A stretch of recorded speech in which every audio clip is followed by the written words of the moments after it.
Iran's foreign minister says there are no plans to execute anti-government demonstrators, echoing a statement from Donald Trump.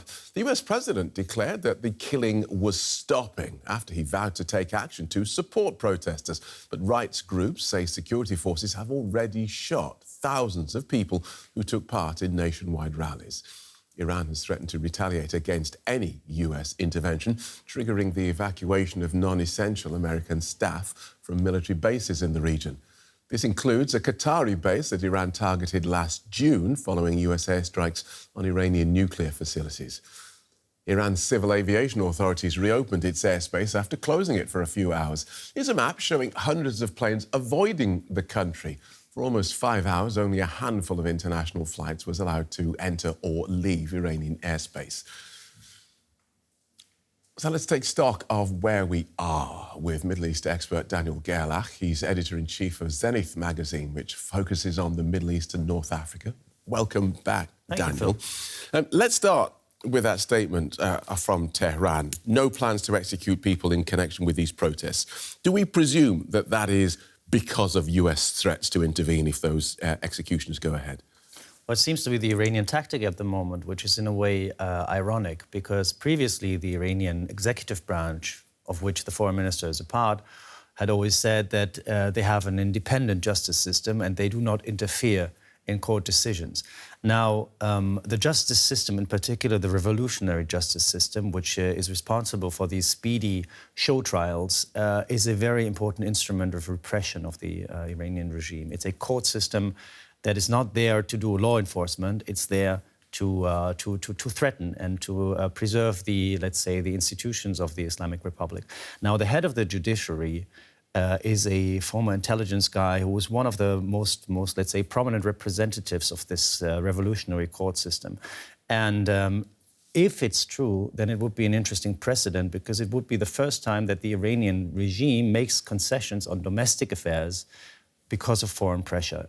Previously, we've had quite the opposite. For example, 2025, when America, mainly Israel, but also America, struck Iran, we saw speedy executions, a lot of arrests, a lot of quick trials, sometimes also secret executions. So I think this is clearly a tactic, clearly a stratagem of foreign policy, but not necessarily any accurate information on what's going to happen. Well, this is I wanted to pick up on the caveat you put in there. If this is true, do we believe that executions have stopped?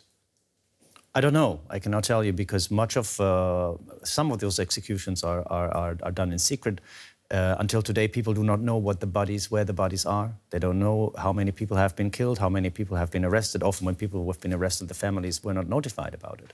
So it is very difficult to say that. But clearly the motivation of the Iranian government to come up with such a statement, and Trump says he has been reassured. He says, I believe that it's like this, but it's not probably necessarily corroborated by intelligence, means that that strategy, that tactic work on him for now. The White House was quite vague about what punishment would follow, if indeed any punishment would follow. Tehran seems to believe the Trump threats. Do you believe that there was the will to follow through in Washington on those threats? I think there was a certain degree of will, yes, but Trump was undecided, and I think he sought the advice of his allies or interlocutors in the Gulf region, Iran's regional neighbors, the Arab Gulf states, but also, for example, Turkey. And I think they tried to dissuade him from this. I think they insisted that they prefer to have stability in the region, to not have any military escalation, to not to have missiles that are being shot at US targets in the Gulf, which would also affect them and their airspaces. And I think Trump is very much susceptible to that kind of to that influence. And I think also the problem for the Americans is, until today, even if they decide to strike Iran, what targets would they strike in order to stop the repression and the killing of people? They can strike military installations, the missile program, what's left of the nuclear program, but that would have no effect on the repression. So political pressure, military means as a tool for political pressure on the Iranian regime, is what the Americans have, it seems to be doing. Okay, so where are we up to then? The consensus seems to be that this particular uprising has now been crushed. Where does that leave the next uprising, and where does that leave the regime? Exactly, that's the point. It's some sort of a Pyrrhic victory, as one of my colleagues put it, because every time the regime manages to crush a resistance and uprising, the cost is higher. It's discredited, the number of casualties grow, the tools of repression are there, but they are in a way also desperate, and the regime is morally and politically completely hollow. That's why it's so important for the regime now to put their own victims to the front and say, police officers, our own people have died in these clashes. This is why we saw these state funerals exactly, yesterday. Absolutely, because it's important for the regime to show these pictures. Also, for example, to show that clergy participates in these funerals, because that's somehow the image that the Islamic Republic wants to present of itself. So it's difficult for the regime at the same time to uphold the oppression and also to deter any protesters, and at the same time pretend that they're back to normal. And so they're trying to do both at the same time, whereas they always have the sort of Damocles of the Americans over their heads, because the Americans might have told the regime, if you don't change your policy, we will come with a full strike on your political leadership. This is speculation, but it's possible that that's the message that the Americans sent to them. But it's an interesting picture you paint there, because for us non-experts, Iran's theocratic regime appears to have a hold on the population and to be impervious to either political demands from within or political demands externally. But what you're talking about seems to be a government that is actually running scared. Of course, but the only institution that really works in the whole Islamic Republic of Iran is the repression, is the system that preserves the power for the regime. That's the only mechanism that runs like a well-oiled machine. But of course, the cost is higher every time they repress an uprising. And the question is, like, it's basically a run against time. Like, how often will we see these uprisings? How strong will the impact be? How many people and how many groups of the Iranian people will participate in it? And they cannot continue this game forever. But at the moment, it seems like nobody in the regime sees any alternative to continue that and to try to cling on to power. So it crawls on because there is no... Again, from the outside, there appears to be no single opposition figure who can take over. I mean, we've had the Crown Prince, Pahlavi, talking from exile about leading some sort of transition. But that seems to have stopped now. No, the Crown Prince keeps talking. The Crown Prince keeps giving statements, and especially in the Iranian diaspora, many people who are not royalist today say everything's better than this regime. So if it's for the sake of unity, we would also support the Crown Prince in a transitional phase. But there's no scenario how that would work, how would that play out in Iran, because Iran is, as a matter of fact, the regime is there. It's a country of 90 million people. You cannot just like fly in a crown prince and say, okay, now now everything is different. So there's different. There are various scenarios. The crown prince has even presented a scenario of transition, but that lacks one of the fundamental players, if not the key stakeholder, which is the Iranian regime, which has the power and the weapons. And as long as people call for the Iranian people to rise up and to demonstrate, but they don't have the tools to overthrow the regime. We'll leave it there. Thank you so much for guiding us through that, Daniel. Daniel Gerlach from Zenith magazine. Thank you. Thank you, Phil. All right, let's get more on the uprising in Iran with Tarek Siddiq. He's a protest researcher at the University of Marburg in Germany, and he's written a book about modern-day protest cultures. Welcome to DW. There have been nearly 3 weeks of protests now in Iran, 1 week of an internet blackout. Is it likely that this uprising is now coming to an end? What do you think? I think in the current protest episode, we can assume that this high level of repression, really an unprecedented level of repression, will have a dampening effect on the protests. So I would think for this episode, it will probably go down. At the same time, if the political system stays the way it is right now, seeing this level of dissatisfaction that we've seen in the last years, I wouldn't be surprised if the next protest wave wouldn't take too long to emerge. The violence that we've seen against the protesters is truly brutal. Are people determined to keep standing up to the regime? As you say, do you think the next protests are just round the corner? I do think that people have shown their willingness to protest even in the face of massive violence. I don't think necessarily this comes from a moment of hope in most cases. I think in many cases, also in conversations that we have had, quotes that we have seen, it comes from a place of desperation, of having no other option but to take your grievances to the streets. So in that sense, I do not think that, given the level of repression we've seen, that it will prevent protests purely on a repressive level alone. I think this really will depend on how political responses will look like, and I don't see much movement there from the system. So from what you're saying, protests hitting the streets, that is the only way for people in Iran to have their grievances heard? Not necessarily the only way, but many, many other ways have been severely restricted. So we had seen in Iran a degree of competitive elections. In the last election, for example, the current president, a reformist, was elected, giving voice to some of those grievances, but clearly his influence is rather limited, or maybe his willingness to enact the kinds of reforms that people wanted at the time. And we've seen that many other avenues for voicing grievances, whether this is in the realm of media, whether this is in the realm of culture, whether this is in the realm of politics, have been severely restricted. And so for many, the street is where they can still voice that and where they will ultimately also be heard. You're saying that no real reforms have been introduced. Do you think the regime can survive this in the long term?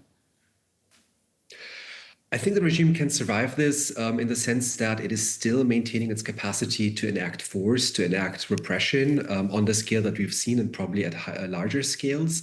At the same time, this would be a regime that is dramatically different from what the Islamic Republic originally set out to be.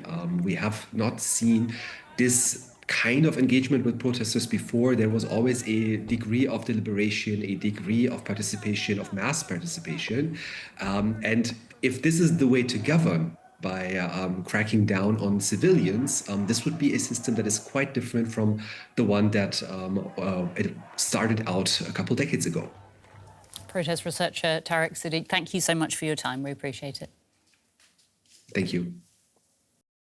And I'm joined now by Middle East expert René Wild-Angel. Thank you so much for your time. The US president says that the killing of protesters has stopped, but there's an internet blackout in Iran. So how can we be sure that that is in fact the case?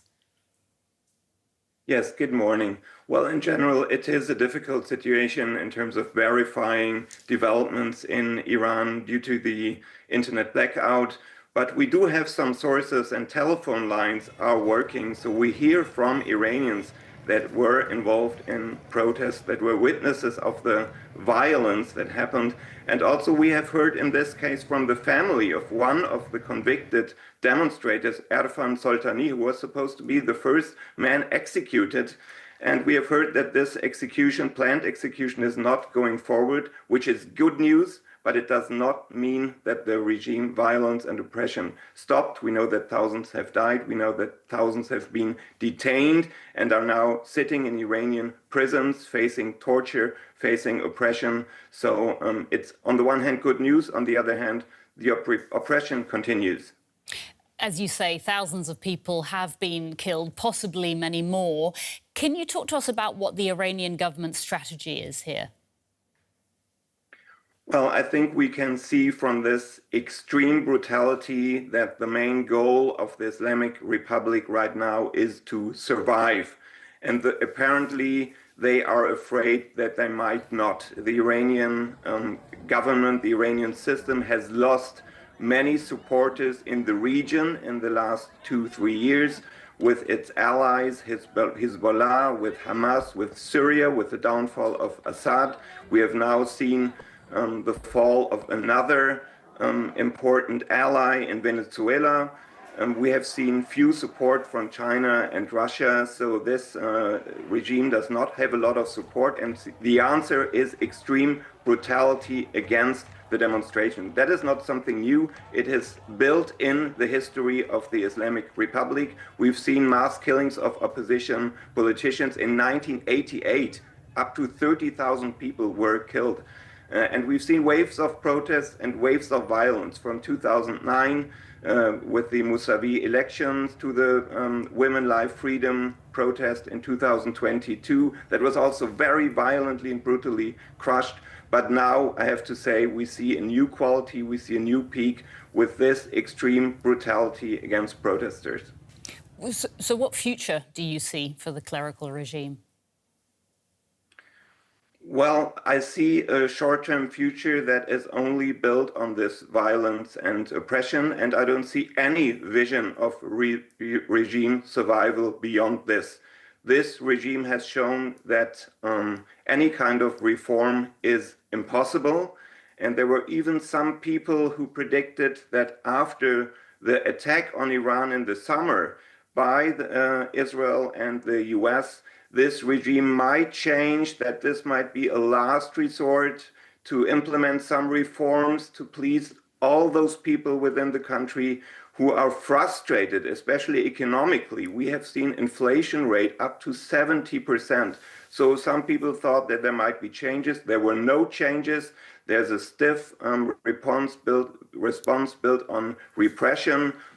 Karim Sajipur from Carnegie has called this Iranian system a zombie state. So in a way it's dead, but it's still there. And that's the one thing that is very hard to predict. Will it fall? Will it collapse? I think the situation is very unclear. We have not seen a situation where security forces are not continuing to support the system. So it's very hard to predict the short-term future, but I don't see any long-term chance for survival. We did hear President Trump promising to help the Iranian people. He threatened to attack Iran. Do you see a US attack on the regime as a possibility in the near future? Well, I think there's a general problem with President Trump and his announcements and promises. I think we've learned in the past that he's very much centers on his own interests, and they can change very quickly. On the other hand, that said, we have seen the Iranian foreign minister on US TV now declaring that there will be no executions, and that is good news. And I think you have to link it to the announcement and threats made by President Trump. But is it in the US interest? I would highly doubt that. I think there would be huge criticism within Trump's voter base. We have Trump's allies in the Gulf. We've seen in the report that there are already preparations for an attack. I think they don't want to see an escalation in the region. And then is it in the interest of the Iranian government? No. And the outcome of such attacks and the question if that would finally lead to a fall of the regime is also totally unclear. So we might see an escalation that in the end also sees regime survival. I think this is something that will be decided inside Iran. And I would doubt that it's in the interest of Trump himself and his allies in the Gulf. But the situation is unclear, and we cannot exclude the possibility of such an escalation. Middle East expert René Wildangel, thank you so much for your time today. Thank you.